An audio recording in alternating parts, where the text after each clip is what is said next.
My roommate Emma was famous for copying everything about me. I wasn't just talking about clothes or hairstyles.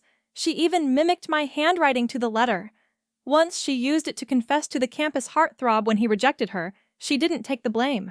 No, she pointed fingers at me and said, "Why did you copy my handwriting?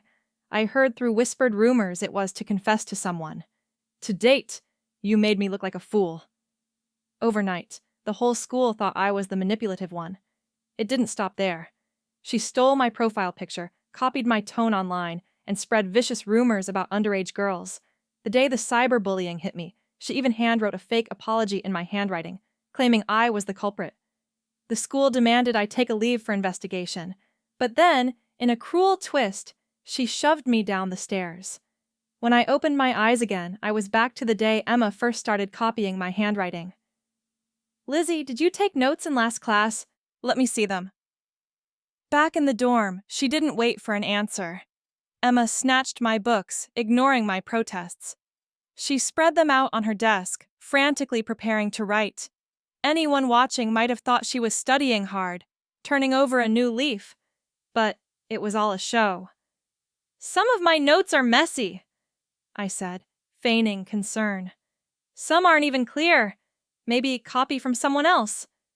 Her grip tightened around my notebooks, eyes flashing. "Stop making excuses. I can see it. You just don't want anyone to learn your study methods." I pretended helplessness as she ran off with my books. My other two roommates groaned. "Emma's at it again," one muttered. "This time she's copying you to look like a genius. I saw her scanning your closet with those photo apps, buying the exact same clothes." "Lucy, you're too kind for lending her your notes," the other added. "I'd tear them up before giving her a single page." I just smiled. "It's fine. Notes are meant to be shared. If you want, there's another set here."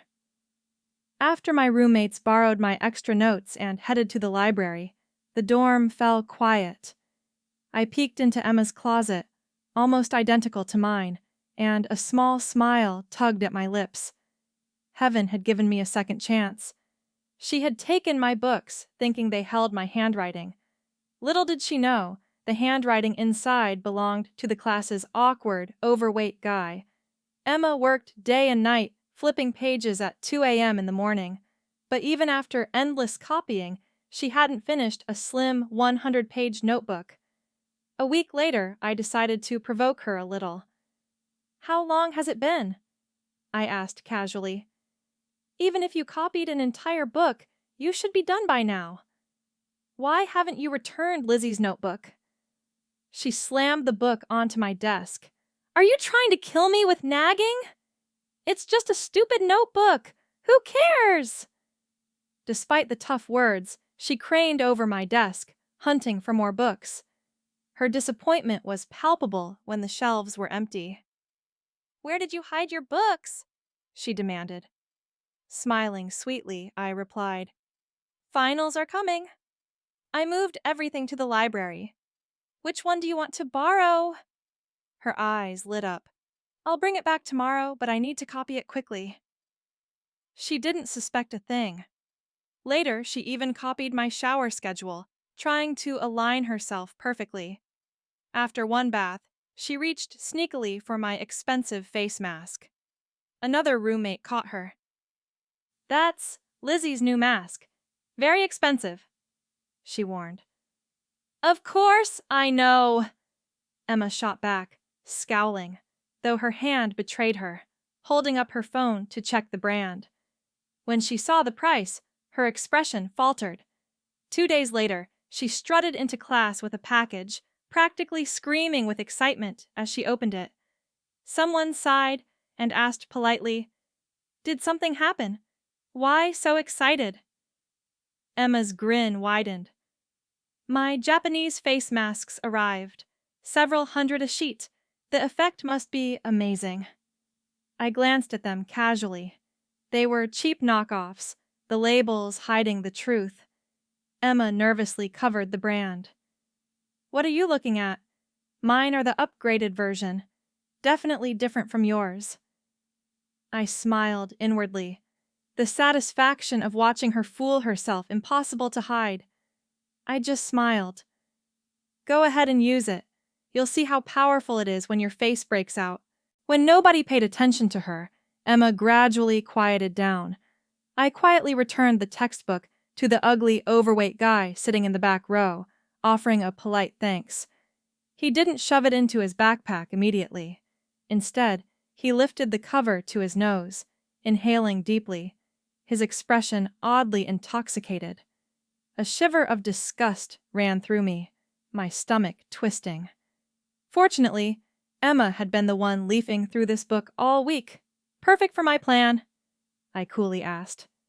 Can I borrow another book? Anything the goddess asks for, no problem, he said with a wink, fishing a greasy textbook from his backpack. Back in the dorm, I handed the book to Emma. Finals are coming. Return it quickly after you're done. Her eyes lit up. She snatched it and pressed it against her chest. I'll look at it as long as I want, just wait and see. She buried herself in it, obsessively copying the handwriting.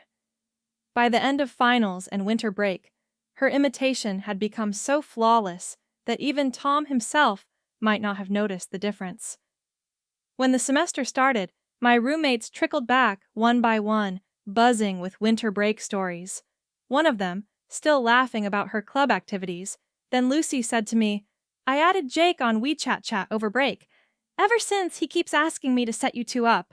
He's so sweet. If I didn't have a boyfriend, I'd be tempted.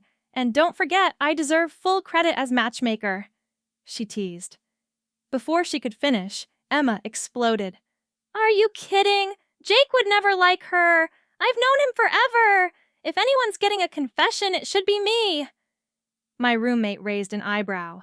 If he liked you, he would have confessed already. He hasn't said a word to you. That means he doesn't like you. Shut up!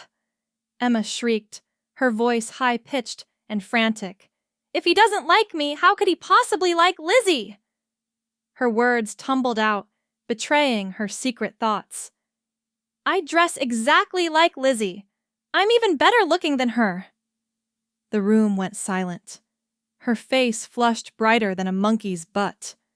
Realizing her slip, she bolted from the dorm like a whirlwind, barely managing to slip her jacket on the wrong way. I slowly curved my lips into a smile. Perfect. The stage was set. And of course, it was Valentine's Day. Valentine's Day arrived with an unusual buzz on campus. I'd spent the previous evening carefully crafting a love letter, not in my own handwriting, of course, but in the style Emma had so painstakingly copied from Tom's notebooks. Every loop, every slant, every awkward spacing was perfect. I slipped the letter into Jake's mailbox early that morning, signed with Emma's name in that same distinctive scroll. By noon, the campus was alive with whispers. Jake stood in the quad, the letter crumpled in his fist, his face a mask of confusion and disgust. Emma ran toward him, her expression desperately hopeful. Jake, did you receive something today? He held up the letter, and I watched from a distance as Emma's face lit up, then immediately crumbled when she saw his expression. Is this some kind of joke? Jake's voice carried across the quad. This handwriting, Emma. Why would you write like this? It's creepy. What? No. Emma snatched the letter, her eyes widening as she recognized Tom's handwriting, the handwriting she'd spent weeks perfecting. This is a mine. I would never... It has your name on it, Jake said coldly. Look, I don't know what game you're playing, but everyone's been telling me how you copy Lizzie. This is weird, Emma. Really weird. I didn't copy her! Emma's voice rose to a shriek. She's the one who... But Jake was already walking away, shaking his head. The students around them whispered and pointed. I watched Emma's face cycle through humiliation, rage, and finally, as her eyes found me in the crowd, pure hatred. She stormed toward me. This was you! You wrote that letter! I blinked innocently. What letter? Jake got a confession from you, didn't he? Congratulations! That's not my handwriting. Really? I tilted my head. Because everyone's been watching you copy from those notebooks for weeks. That handwriting is practically your signature now. The beauty of it was she couldn't deny it without admitting she'd been obsessively copying someone else's handwriting. Either way, she looked like the manipulative one. Emma became increasingly erratic after Valentine's Day. She stopped attending classes, spending hours online instead. I knew from my first life that this was when she would start creating fake social media accounts, stealing my photos and identity to spread rumors. But this time, I was ready. I'd already contacted the campus cybersecurity office, explaining that I was concerned about identity theft. They'd helped me watermark my photos in ways invisible to the naked eye, but traceable digitally. Every picture I posted online had my real name embedded in the metadata. Sure enough, within days, a fake account appeared using my photos. The account posted inflammatory comments on the university forums, made inappropriate advances to professors, and, worst of all, began targeting younger students with disturbing messages. Emma had miscalculated. She thought copying my appearance would make everyone blame me, but the digital fingerprints told a different story. The IT department traced the account within 2 days. The disciplinary committee called Emma in for questioning. I watched her leave the hearing room, her face ashen, her hands trembling. "They have proof," she whispered to herself as she passed me in the hallway, not even seeing me. "How do they have proof?" My roommate Lucy touched my arm. "Did you hear? They traced all those horrible messages back to Emma's IP address. The school is talking about expulsion." "That's terrible," I said softly, though my heart felt lighter than it had in months. That night, Emma returned to the dorm like a ghost.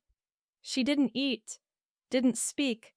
She sat at her desk, staring at her computer screen, her face illuminated by the harsh blue light. The cheap knockoff face masks Emma had bought finally took their toll. She'd been using them religiously, desperate to maintain the illusion of matching my skincare routine. But knockoffs from questionable sellers don't just fail, they can be dangerous. 3 days after the cybersecurity incident, Emma woke up screaming. Her face was covered in angry red welts, swollen and oozing. Our roommates rushed to her bed, horrified. I stayed back, watching calmly. "What happened?" Lucy gasped. My face! My face!" Emma clawed her skin, making it worse. "Those masks! Lizzie's masks! They burned me!" "Those weren't Lizzie's masks," our other roommate corrected her firmly. "You bought knockoffs online. We all saw the package." "No, she must have switched them. She's been sabotaging me all along, but no one believed her." Everyone had seen her excitement over her authentic Japanese masks. Everyone had watched her defensively claimed they were the upgraded version. The school nurse sent Emma to the hospital. The doctor's report was damning. Severe allergic reaction caused by prohibited chemicals commonly found in counterfeit cosmetics. The university used it as another mark against her character in their ongoing investigation. When Emma returned 3 days later, her face still bandaged. She looked at me with pure venom. "You did this?" she hissed when we were alone. "All of it. You set me up." I met her gaze steadily.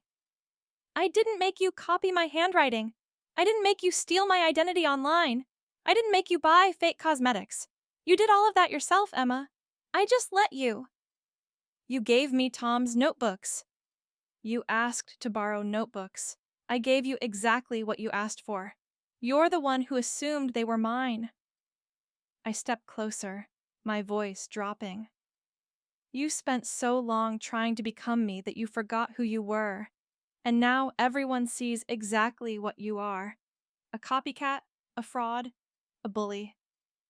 Her bandaged face crumpled, but I felt no pity. In my first life, she pushed me down those stairs and destroyed my reputation. This was justice. The fallout from Emma's actions created unexpected ripples. Tom, the overweight guy from the back row, whose notebooks had been the instrument of Emma's downfall, approached me in the library one afternoon. "Lizzie, can we talk?" I tensed but nodded. Tom had always made me uncomfortable, but I needed to handle this carefully. "I know what you did," he said quietly, sitting across from me. "With my notebooks, Emma thought she was copying your handwriting, but it was mine all along." My heart raced. "I don't know what you mean." "It's okay." He smiled, a strange glint in his eyes. "I helped you get revenge. Doesn't that mean we're connected now?" This was dangerous territory. "Tom, "I appreciate you lending me your notes, but that's all it was." "But Emma copied my handwriting for weeks.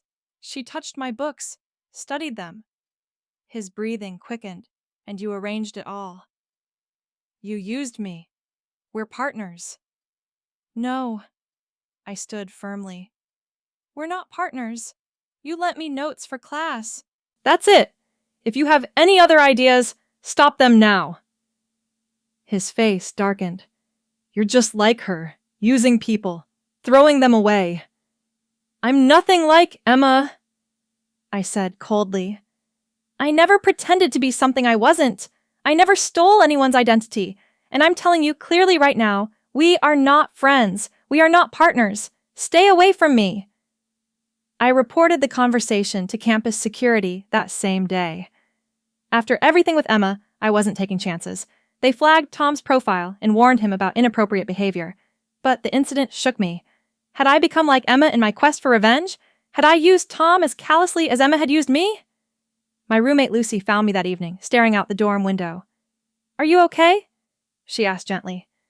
"I don't know," I admitted. "Emma copied me and destroyed my life, so I let her copy herself into a corner.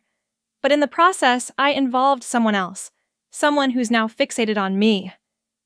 Lucy sat beside me. "Lizzie, Emma made her own choices. Every single one. You just stopped protecting her from the consequences. That's not the same as what she did to you. Isn't it?" "No." Lucy squeezed my hand. "Emma stole your identity to hurt others and blame you. You gave her enough rope to hang herself with her own actions. There's a difference between revenge and justice. You didn't hurt innocent people. She did." The disciplinary committee announced their decision 2 weeks later. Emma would be suspended for 1 semester, required to undergo counseling, and placed on academic probation upon her return. It was an expulsion, but it was enough. Emma would have to explain this to her parents, to future employers, to anyone who looked at her record. Her reputation at our university was destroyed. The day she was supposed to move out of our dorm, I encountered her on the stairs, the same staircase where she'd pushed me in my first life. We stood there facing each other, the parallel almost poetic. "I could do it, you know," Emma said softly, her eyes dead. "Push you like you pushed me." Metaphorically. "Ruin your life like you ruined mine." I didn't flinch. "You ruined your own life. I just stopped letting you ruin mine. Do you feel good about this?" Her voice cracked. "Destroying me." "Do you remember?" I asked quietly. "When you stole my photo and posted those messages about underage girls, when you forged that apology in my handwriting, when the whole school thought I was a predator." Her eyes widened. "How did you happen?" "In another life, it did." I met her gaze steadily. "You pushed me, Emma, not just metaphorically.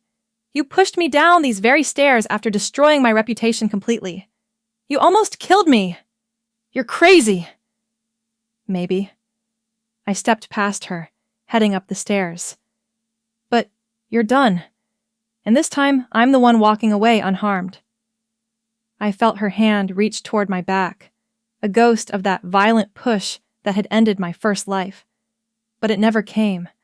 She didn't have the courage anymore. The whispers, the judgment, the consequences had finally broken her. I climbed the stairs without looking back. Spring semester continued without Emma, and the dorm felt lighter. Lucy started dating Jake. They made a sweet couple, both kind and genuine.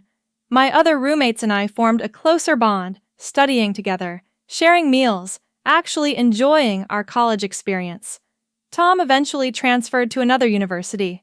I heard through the grapevine that he'd gotten help from counseling services and was doing better, focusing on his studies and healthier social interactions.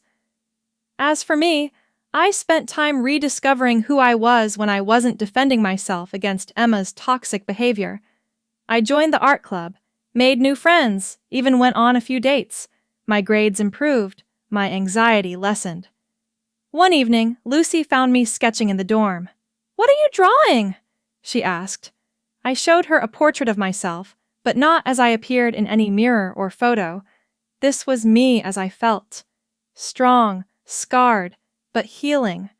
No longer defined by someone else's obsession. "It's beautiful," Lucy said softly.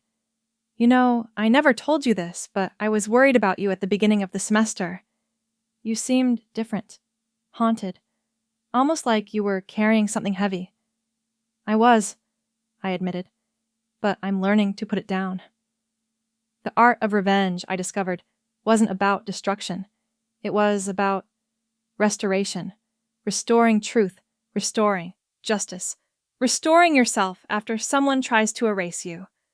Emma sent one email before her suspension ended, asking if we could start fresh when she returned. I read it twice, then deleted it without responding. Some bridges aren't meant to be rebuilt. Some people need to stay in your past. I heard she eventually returned, kept her head down, graduated quietly, and moved to another city. I never saw her again.